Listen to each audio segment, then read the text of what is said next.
say, but very nice to be with you all. Somewhere I met my class as a chairperson, Vice Chancellor of NLUO, Sancho, Upendra, dear friends. I don't think you want a big address from me, and therefore I'll skip and hop and jump, and then in refined circles we call it research. But research is skipping, hopping and jumping. And nothing more we do. At the end of it, many people, many distinguished people, say that we don't know what you've done. We don't know what you've done. I was reading an article on Chomsky the other day, which was not news to me. I read the book by Frank Knight called Decoding Chomsky. And it's by Frank Knight or somebody, in which he said Chomsky knew literally nothing. But he was puzzled by the fact that he made so much out of what he knew nothing. As a linguist, attack on his theory as a linguist, not as an activist. He knew a lot about activism. But his thesis was he didn't know much about those things. And Chomsky himself said, well, look, I don't know what I've done, it's for you to wake up. So that's what research is ultimately, isn't it? Hopping, skipping and jumping. Well, I'm very glad to be here. I don't have much to say, but I take a long time saying nothing, as is customary. Thank you for inviting me to this occasion. And I hope you had a good time. That's very important in a short life. And I hope Himachal, the fragile Himalayan ecosystem, that nothing happens to you all while you are there. And particularly when I talk, some subsidences don't occur somewhere or the other. So the mountain ranges are very new, young in history and geology, and can't take so much load, particularly of two national schools present here. One in Cuttack in Bhubaneswar and other in Shimla. There are teachers from 20 universities. Yeah, the colleagues from 20 universities. 20 states. They are here from 20 states of India. Oh, I see. Well, maybe you are not so great ultimately. Very good. I'm very happy to see you all. And essentially, variations on one theme that I want to introduce. Namely, the theme is I don't know much. I don't know much about that, much I don't know. That's what we call research. And you are experts, so I'm at a disadvantage. You are 26 onwards, 27, whatever time you've been there for a long time. And you obviously believe in something called research, so you know a lot more than I ever know about it. But let me say, in my long, short life, have tried to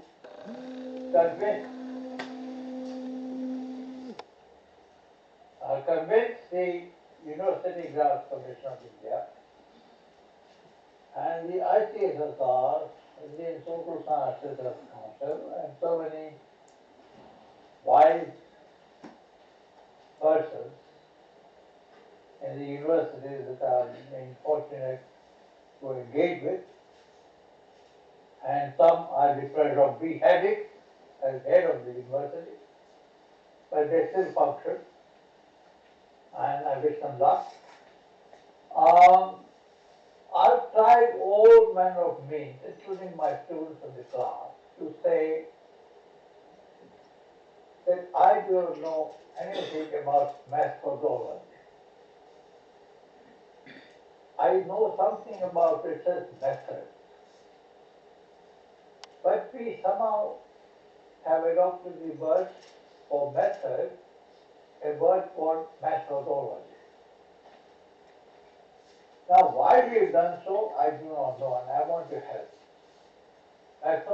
Methodology, as you no doubt know, is science of method. It's not a set of methods.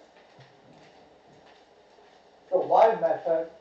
Not what methods to use in a study, but why method at all? The method has something to do with knowing. Does knowing differ from field to field? Are there approaches to knowledge, that is epistemology? And are there things to be known, that is ontology? So it's a science of epistemology and ontology of method. Research method is a different kind of animal. It is not study of method, logic of method, ontology of method, epistemology of method. That is methodology, science of method, a philosophy of method. And you must know about this. I have an old book called Firebrand wrote a book against method. By method, he does not mean what you and I mean. He means, Paul Firebrand means by method, that's something we do not know what it means. It means methodology, science of method, philosophy of method. It is against methodology. So you can look it up.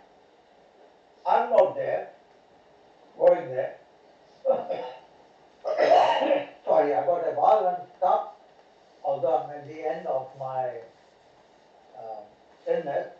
So occasionally you will be interrupted. Occasionally I might even lose my voice, and you won't miss much.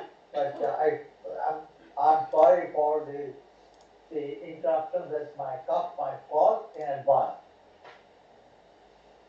But there's no way of saying no to Center or Mr. They wouldn't take a no for an answer, so I'm here.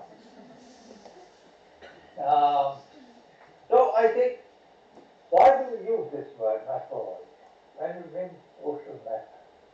A set of methods to study a problem, let's understand it. I think we like big words, there's small words we do. That's called pomposity. Why do we like big words with small words we do? That's a big question. Where to impress people that we are learned, that's one thing. Or to mystify what we're doing, some other, that's another idea of pomposity. Or to be just sloppy, can't be bothered. Word chopping, as it's called. Speaking about too much word chopping, we really use words. That's my food often used to say, he talks words. A lawyers talk words, that's why you judgment. Judges talk words, that's why you constitution. Everybody, the wordsmith. And you, when you say that somebody else is talking the word, you are also talking the word. In your own way. So essentially, we all talk words. So are we sloppy? Are we pompous? We mystify? We can't be bothered to be accurate? What is it about us? That's a method question. What is it about human beings that they are pompous? Or academics that they are pompous? What are uses of pomposity? What are uses of accuracy? I do not know. And all my life I have tried to answer this, so understand this problem. What makes an academic so pompous? Now, I am an animal rights person.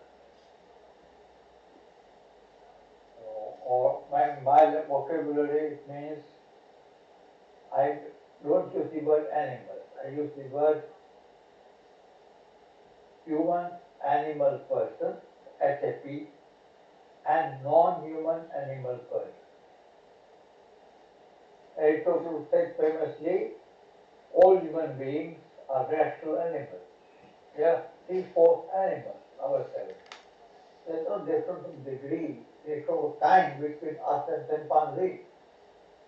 So I used to say, oh dear, because before I became an HAP, non-human right person, I used to say, as pompous as donkeys.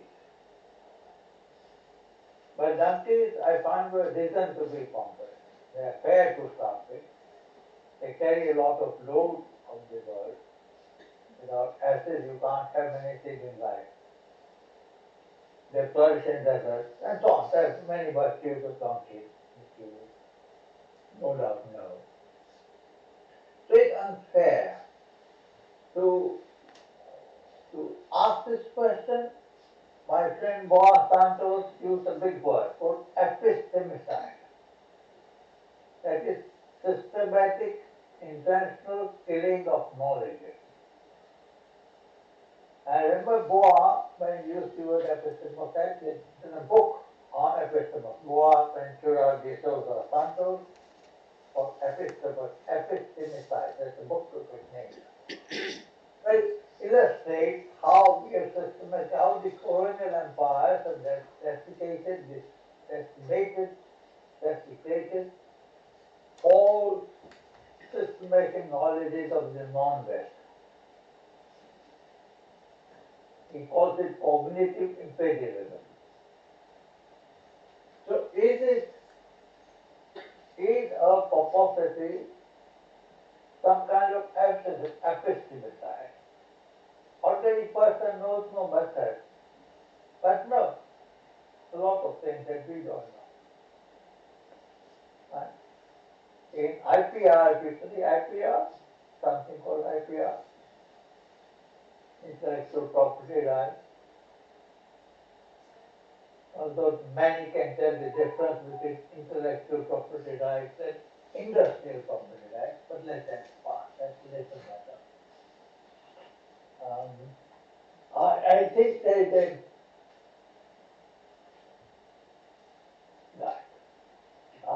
a problem about maybe it's not so there's the epistemicide. We kill the whole science of methodology when we talk about method. Why do we do that? Because we don't become philosophers, ontologists, or because we want to sound big. I hate that question. I was reading some time ago, and I sent you that book to Santil and that. And I hope you will read it as a whole. It's by some chap called, whatever it's called. It's called, it's called Theoria. Theoria like diarrhea. I hope you never had the experience of diarrhea, but you know about it. It's a nasty intestine, and it's not polite to talk after you have nightly lunch and almost half asleep. And exercising a natural right to sleep and constitutional right to sleep. The Baba Ramdev case, the Supreme Court said that Dr. Bedi ruled that you have constitutional right to sleep. Whether he has a right to a nightmare or dreams, he left the Supreme Court twice, he left the question open for future. Whether right to sleep includes the right to snow is also a question that is in the paragraph of Article 31. When Tambu says the right to sleep, the right to snow. But I hope you won't exercise that right for, unless I go on too long, constitutional right. You will want to suspend it for a while. And if you suspend it, there is this book by called Theoria It's exactly the counterpart of the idea. And in my Raymond Terrace, I found it. It's a book called Theoria and Socio. It's a big book. It doesn't deal directly with research methods, but it says there might be other reasons to use methodology in my problematic than pomposity or Christianity. What are the reasons? The reason might be that we follow certain conventions. And in quote Sir Francis Bacon, with whom scientific research really began, self-conscious scientific research, thinking about research began. And Sir Francis Bacon, in 1600 something, spoke about all kind of idols. That is the idols of the tribe, the idols of the marketplace, the idols of drama and theatre, and the idols of various schools of theology. And he talked about economy, theology, anthropology, and he talked about such ways of doing things. Idols are idols, not ideally, I-D-O-L. Sorry, my pronunciation is always a problem. I'm talking about idols, not idols. So idols of various kinds, it's a kind of idolatry, and we call it methodology, whatever. But here's a very interesting idea of theoria. And theoria consists in what he called, I quote him, polished rules of academy. It is a marvelous style. He doesn't call it academy. All academies are academics. Anyone with the slightest use of computer or an administrative idea of this program called Turnitin to text prejudice will know that they all have academic, not academic. I want to elaborate on that. It is poison rules of academic. So it's what is it? What are the poison rules of academic? I want to use a term here called socio-linguistics. This is the way we're supposed to do things. This is how we're supposed to use certain words. And we use it. Nobody has monopoly of how words should be used. Right? You can use the word, the right to liberty consists and freedom consists in using the words we want. Yeah, as long as reasonable restriction. You can't be seditious, you can't defame somebody else, you can't be libelious, you can't do this, you can't do this. So that man, great French thinker, philosopher, Michel Foucault, he wrote 3 volumes, small volumes, on history of sexuality. And volume 1, sentence 1 of history of sexuality by Foucault. It's about Greek sexual habits.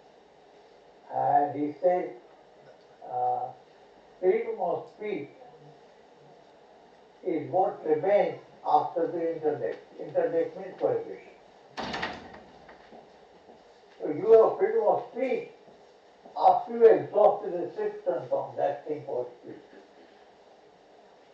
And when you begin to count the restrictions even before the Bharati Sanhita in India, which was passed yesterday or the day before. Some Nyaya Sanhita, Sakshi Sanhita, something like that. Sanhita for all seasons. And these tell you what is unreasonable speech. So when all the unreasonable speech are taken out, what remains is free speech. And that too, I always think India is a wonderful country, all countries are wonderful, why India alone? You have all democratic countries, you have absolute right to speak what you like. That nobody, just nobody is in the duty to listen. So that's what the free speech means. So poison rules of academy are the rules of free speech. It doesn't matter what you say, how you use the word. That's all we want. Methodology matter, how does it matter? That's the usage. So, that is one thing I want to say. It doesn't matter. But research does still matter. When they call it methodology or method, you know it matters somewhere. It matters for students to study things. It matters for teachers the way they teach it. Now, ultimately, whether teaching matters or not is a question I won't go into. Research matters or not, I don't know. Too big a question. I'm not competent to speak about it. Anyway, now, but when I was younger, I had the distinction, and Ved was among the first victims and volunteers and enthusiasts, champion of what is called empirical research. There are two people, Ved Kumari and Amita, who were doing the LLM. Very keen, had heard of the word empirical research, and they wanted to do empirical analysis of law. The faculty did not know what it meant until this step came along and said, yes, you can do empirical research. If you do only empirical research, you will get no job. So other people have not heard of it. Or they won't call it legal research. There's a certain idea, pet idea of legal research. Things have changed now. I'm talking about days when empirical research was not heard of. Ved Kumari and Amita Dhana. Ved Kumari worked on juvenile delinquency and Amita Dhana worked on mental health issues. And they wrote books and they are specialists in this in many other areas by now. I'm sure there were maybe students who follow empirical research methods, and I'm very glad. So one classification will be doctrinal, that's the old type of research method, and empirical research. Doctrinal, where you study doctrines of law and ask what's a doctrine. What makes a thing a doctrine, what is non-doctrinal? What makes a thing empirical? The answer is, the answer is method makes things empirical. Or it is different from methods which is used to study a field that makes one something doctrinal and other things empirical. And broadly speaking, what you do is empirical research is a research where you learn to count, you learn to observe things which you not observe before. There is a part observation, part counting, part measuring, and that kind of. A doctrinal method, you don't have to do any of this. Doctrinal method simply consists of understanding how, say for example, constructive res judicata in civil procedure code, how constructive res judicata is doctrine. Estoppel is the doctrine of law, of contract, of administrative law. That can't line estoppel of statutory interpretation. They can't line estoppel against a statute. Why? Who said this? Why can't it lie? That's the question. But how the doctrine originates, how the certain rules became doctrine, integrated into doctrine, and so on. You study history of law. You study all kinds of things. But you don't study the doctrine of mens rea. In 1973, before we were born, I'm sorry to say, That's how I feel. I wrote a monograph called Research Methods in Social Legal Research, social research into law for ICSSR, and it became the basis for a number of other things that followed, fortunately followed, in which I said doctrinal research has certain limitations. One major limitation is that you may study men's gear and get a PhD and get a professorship, but you may not ever know or even ask how many police stations there are in your district, how many millions of millions of people are there, how many policemen per million of people there are. You may not ask how many prosecutors there are. You may not know anything about number of jails we have. But you become a first-time command law because you got your doctrine on some aspect of men's. So one can become a specialist in less nostrils. We are going the right one. That's what specialization. Specialization means I'm a specialist in such and such area. Means I know less and less about the other area. What is the specialization? It is privilege ignorance. The less you know about the other, the better. So if you are a specialist in patent, you don't need to know anything about trademarks. If you are a specialist in trademarks, you don't have to know anything about design. Nobody knows the Indian Design Act of 2000. Nobody knows about copyright, patent, trademarks, and design act. It's a revolutionary act. We don't know about it. Because it's actually a common man who makes designs of your shirts, which you've got in malls nowadays. How the design came to be designed. It was a fashion book, and so on. I don't know about it.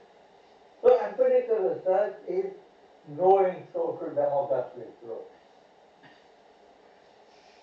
You cannot not know about materiality of law and do empirical research. You have to know buildings, furniture, spaces, how they're organized. You have to get your hands dirty in empirical research. Get your hands dirty not merely in terms of learning how to count and so on, but visiting places where justice or injustice is done. Not just pastime mens rea, sitting at home and doing research without going out in the real world. So my ambition, modest ambition at that point of time, was that law teachers should become minor producers of empirical research, even if not major practitioners. But they must become good consumers of empirical research. Other people, other political science, anthropology, many other fields are doing management science, are doing empirical research touching on law. And the articles appear in Economic Politics Weekly. And wherever there's diagram, you take leave of that page. So you can't see diagram.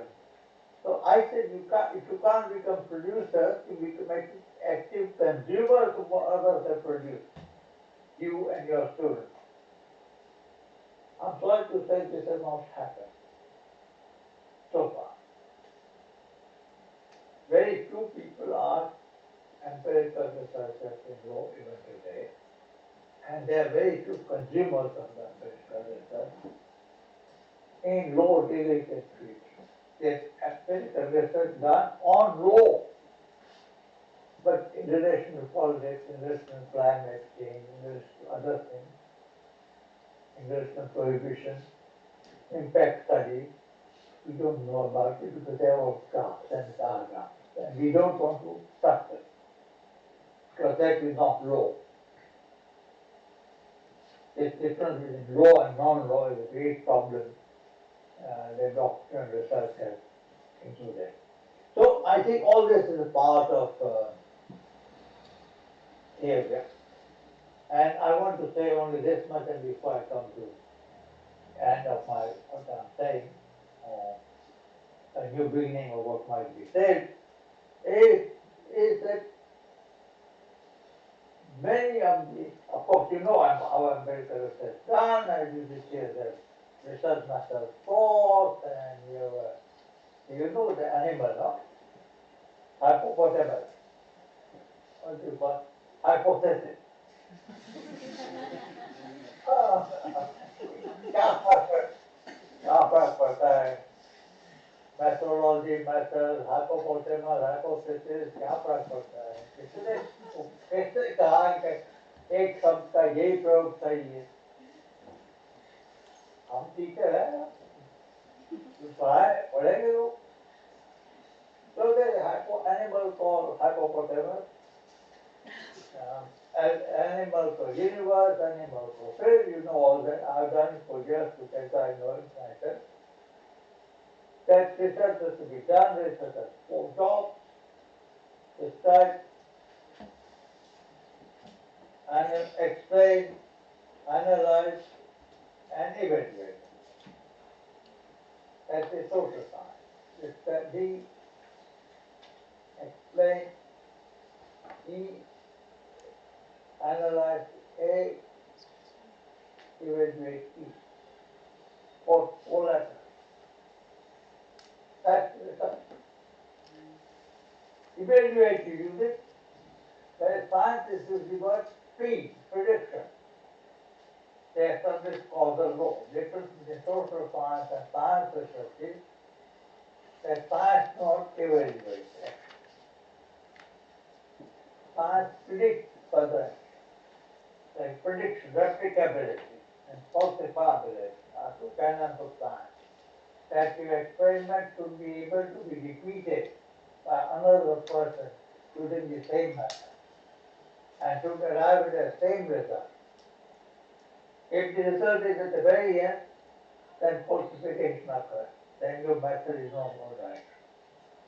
So science is prediction and falsification, verification. But this is all Tilatalu. My friend Ishwar Bhatt has written a very big book which you must read and teach from there on the idea of legal research. It's a very, very good book. And he only looked at qualitative legal research. So this is a book. EBC, it's a book company last time wrote it up. And he said that 12 types of quantitative research. You don't have to quantify anything if you don't like. Philosophical research, historical research, analytical research, reflexive research, hermeneutical research, creative research, like 12 chapters they are. It's a very good book because it explains to you the world of non-empirical research in a big way, in different types. And methods are appropriate to those particular types. And that's an Indian book available for the price of a kilo of sugar or whatever you call it. I'm not an expert in pricing because I'm an expert in inflation. So anything I might sit may turn out I'm a good consumer of inflation, but I don't know what the prices are of various commodities. So it's just the commodities, the prices that pay. So that's a very important contribution and Indian contribution with Indian examples, which I might mention. There are very many qualitative research. Now finally I say so many things, but I do want to say two things and then I shut up. One is whether you do qualitative or quantitative research, and you should do both, one should ideally do both at different points of time. They run together, they nourish each other. Well, whatever you do, you should leave ample room for self-critique. Self-critique. Do not wait for others to critique yourself. Of course, if there is time, they will do so. If you come in their way, they will do so. You have a chapter in your PhD, I don't the purpose of it, my sister requires it, or literature review in your PhD proposal. What's the purpose of literature review? How other people review your research and found it useful or not, something like that. Whatever the purpose. Or how much you've read systematically. So you're required to write a literature review. Every thesis is 40, 50 pages of thesis. Who the hell wants to read that? A thesis is meant for, a PhD thesis is meant for 3 people. Or maybe a fourth one. Therefore, to satisfy that person that you know a lot more than you actually know, my daughter Pradesh Baxi is a student. She might mind my saying so, but this is social anthropology. I'll come to her in a minute now. She's a student who said, ma'am, the panna bharungi. Of course, they say, but panna bharungi. That one approach is panna bharna.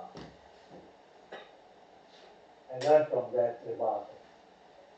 But that's not the idea of research method. You should precise in what you do, reflect. So be autocritic yourself. Are you satisfied with what you've done? It's not why.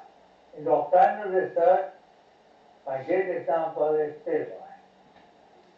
Silvai is like Bullockna. It's somehow like Keshwar Baxi because he appears there, among other things. And he wrote 60 pages saying how Keshwar and Keshwar with Bullockna. He didn't want to be wrong any time. He said, he autocritic, but he said I was right when I said the judgment was wrong. I was right when the other judgment said that judgment is not wrong. Vice versa, whatever it is. Helping is my own teacher, S.P. Sase, who first died Goraknath, and like Keshwaranda, like Seva, he said, I was wrong in criticizing Keshwaranda.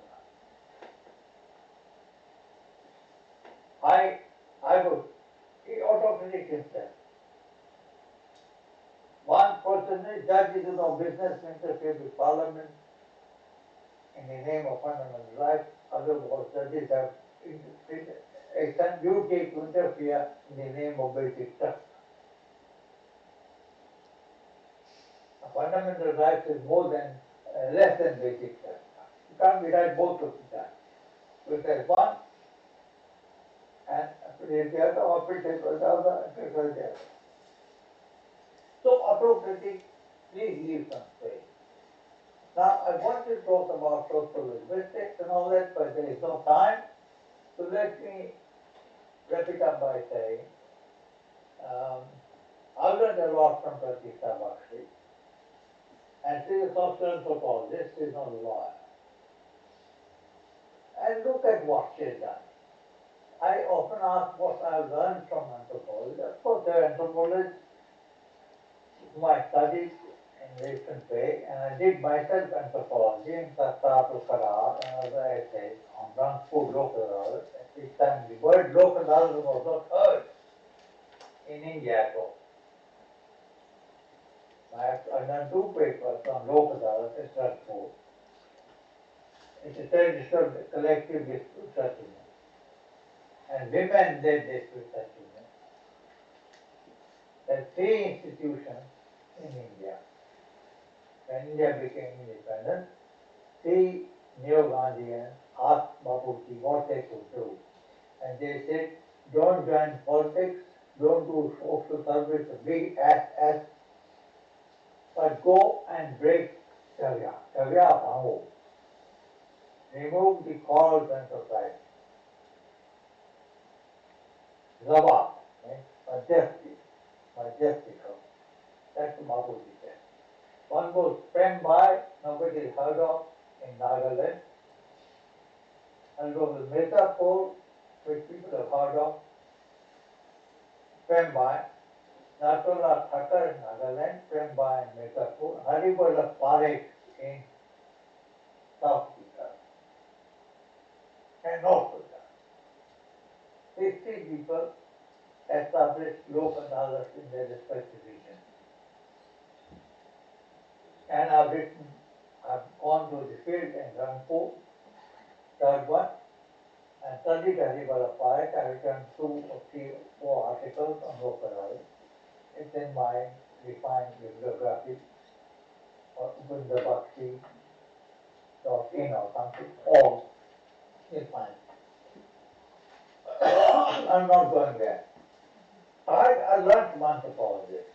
In fact, my thesis book is all about legal anthropology. In 1962, class of Indian. But I learned from Pratiksha, fantastic. And that's what I mentioned her as an example in social linguistics, social anthropology. Not doing just what you please, but opening new branches of observation. I don't know what you have seen the title, cover of a book called Published Secrets of Law. If not, kindly look at it. Title page. It's all about rape in Ahmedabad court, rape trial. And the public secretaries that they are never put to trial, they are all compromised. But as the family pressures over the girl and boy, etc. And now sexual minorities emerge. I won't go to any detail of the book, but just the cover. The cover is Bombay High Court and laced with monkey judges. And if they not contempt, what is it? Well, monkey judges are actually inscribed in the architecture of the court, Bombay High Court. And because the workmen were not paid very well, they took a revenge on the High Court by drawing actually monkey judges, monkey figure with a wig. The point is not at the moment the point is not that they portrait monkey judges. The point is that the scholar knows it, those monkey judges. Observation, the heart of empirical method. And from that began in India the tradition of visual anthropology.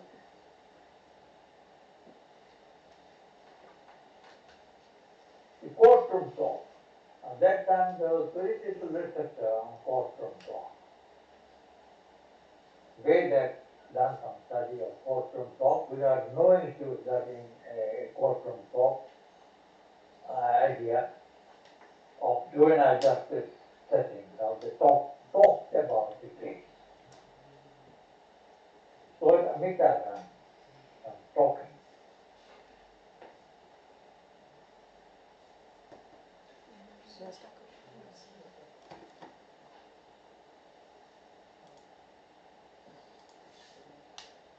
I lost my connection. Similarly, yeah. Open the people list. You are back on the connection.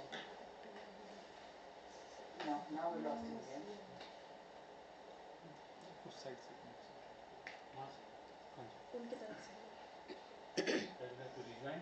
Yes. lost the connection to third world.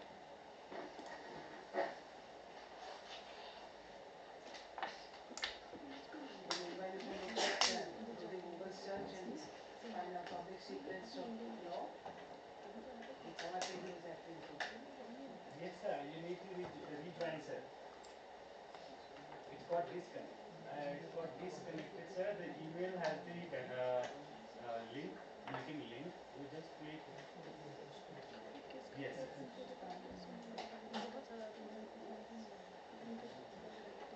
Yeah. Have you? Yes, sir. Yes, sir. You are back, sir. I'm back. Very good. I'm sure many people wish I should not be back. I will be very short. But I'm here, back again. So, for example, one day she came and asked me, have you signed your criminal law? I said, I'm not a criminal law, but I'm not criminal law. What's the problem? And she said, I've observed one thing in the Indian Penal Code, and I want to write on it. I said, what is it? It's a section which talks about emasculation. And emasculation is an offense in case you remember that. And she found some Victorian cases on emasculation. For the first time after teaching law for about 23 years, I learned that there was no offense code. I knew about the offense code emasculation, but I taken no notice, and she developed a whole jurisprudence of emasculation. Now, I'm not saying this was X and Y did it. I'm saying that good anthropologists observe things about law which escape us. Furniture, how judges sit, how they accuse those who study children, juvenile justice, and those who study children's court know how, or those who innovate e-learning, e-justice for children, post-court people. No, that furniture arrangement matters, distance, deference, domino, higher, lower, hierarchy, social distancing matters. We don't take account of it. Similarly, law and senses,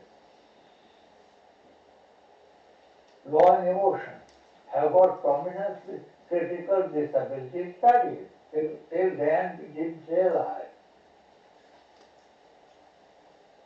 how sound, sight, and smell make a difference to testimony, how senses make a difference to law. Acoustics make a difference. How being heard makes a difference. What if I'm deaf and dumb? How do you get justice? In our talk of intersectionality,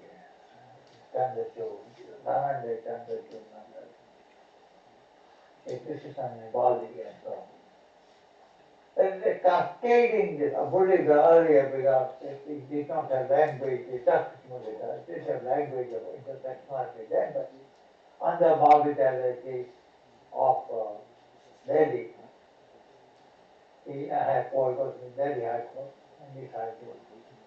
It's much unknown case, but look at how do the disabled were turned out of hostels because they passed, or passed out. I passed out. What language? Language with वाणी स्वतंत्र freedom of speech. को भी मर गया तो बस कहते हैं So the idea is to open new horizons of understanding law. That's the function of research. Of course, you can study law in the old way.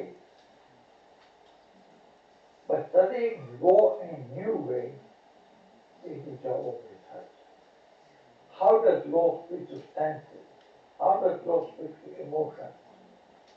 How does law speak to non-verbal behavior? How does law speak to inner strength or disability inside oneself?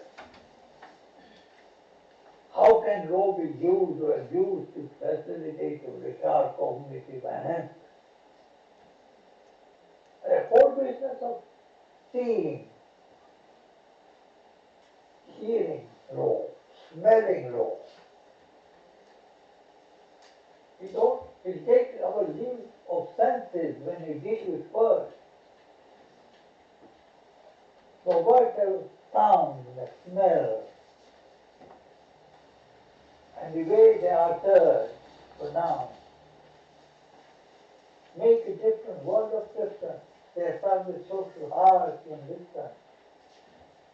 So idea of research is, in law is to understand law as a social phenomenon, which you can touch, you can smell, you can use your sensorium to understand. And that's what happens when you go to jail. One person goes to jail.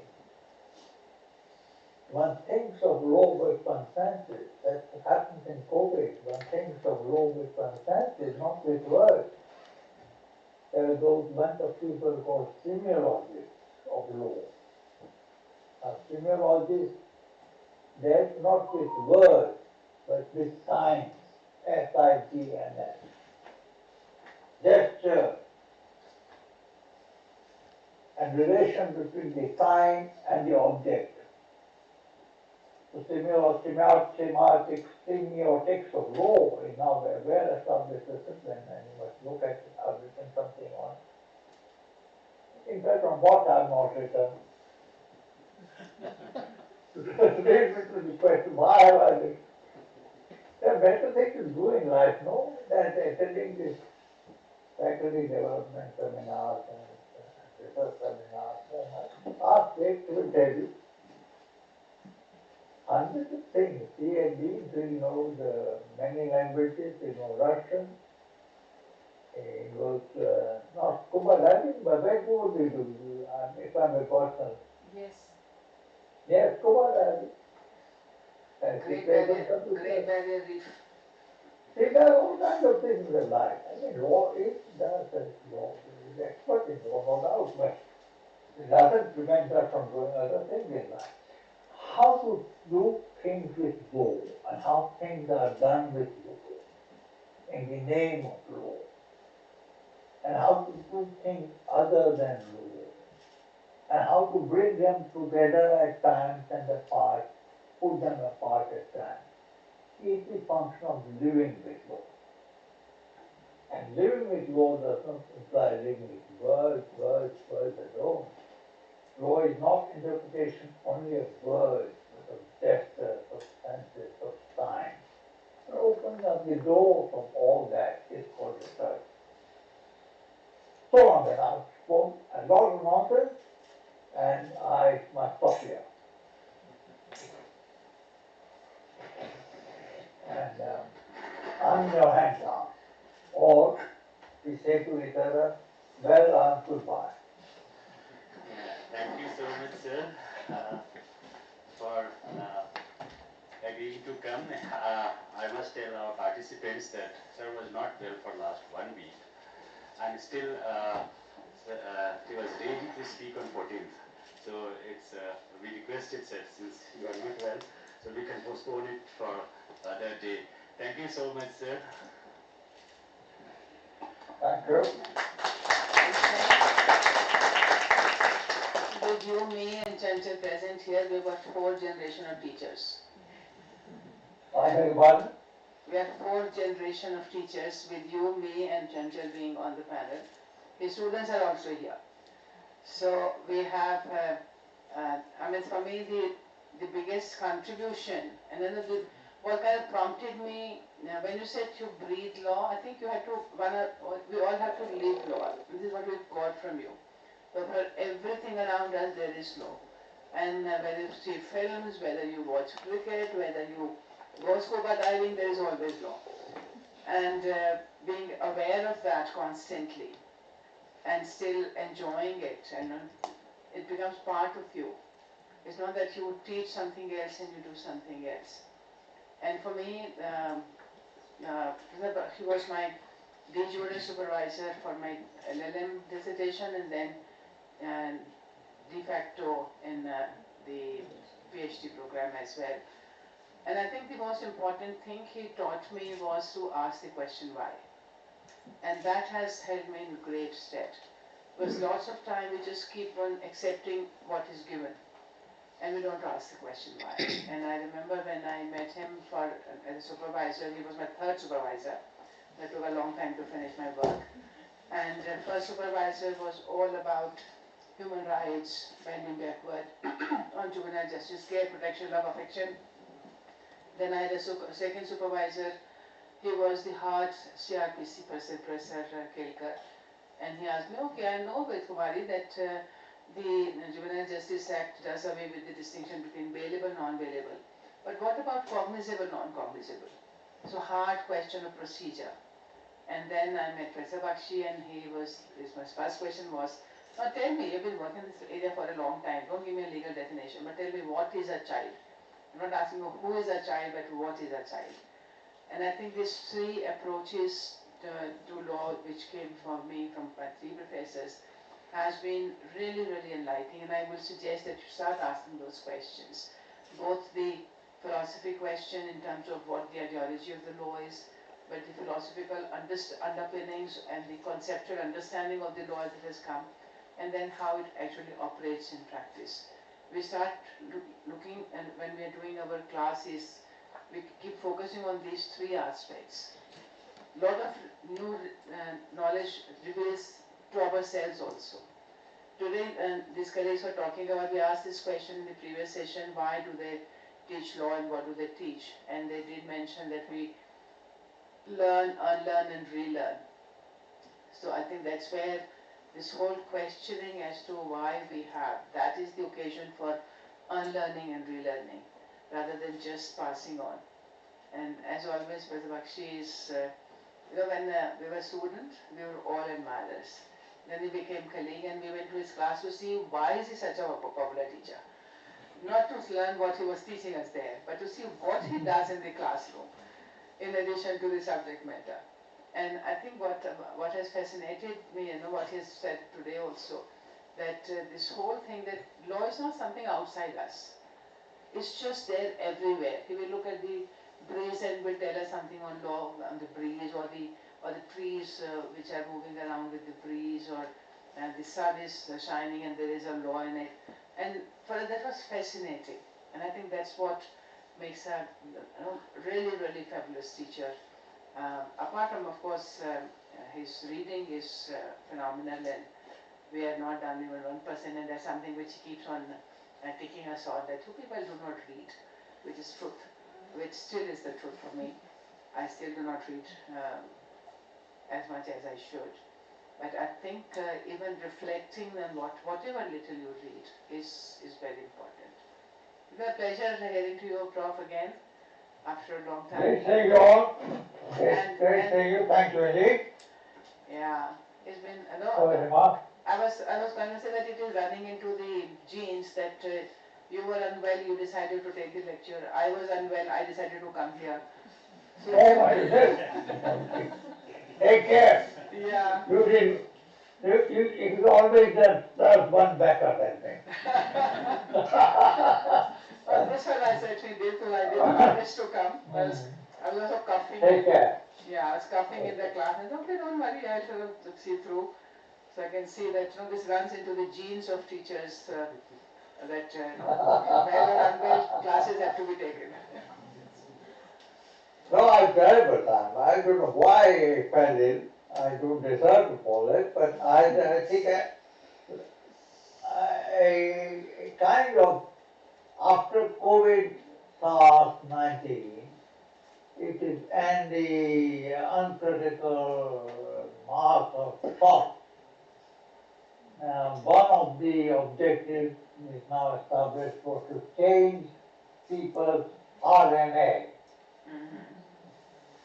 And a massive global program. I don't believe in conspiracy theories, so I don't know what is truth anymore. Yeah, I don't know, Okay. but who cares? Who cares? Who cares? Conspiracy or conspiracy. That's academic freedom. Right, lovely indeed. Good to be with you all, and if you have any questions, you're welcome, otherwise we...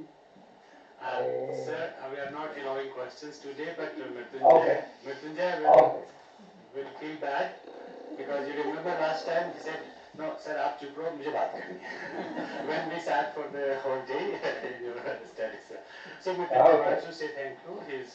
We are all happy, but he is more happy. Thank you, sir. Okay. Thank you, All sir. the best. All the best to you all. Yes, sir. And I'll be happy and pleasurable enough by being big sharing this session. Thank you indeed. Thank you. Thank you all. Thank you, sir.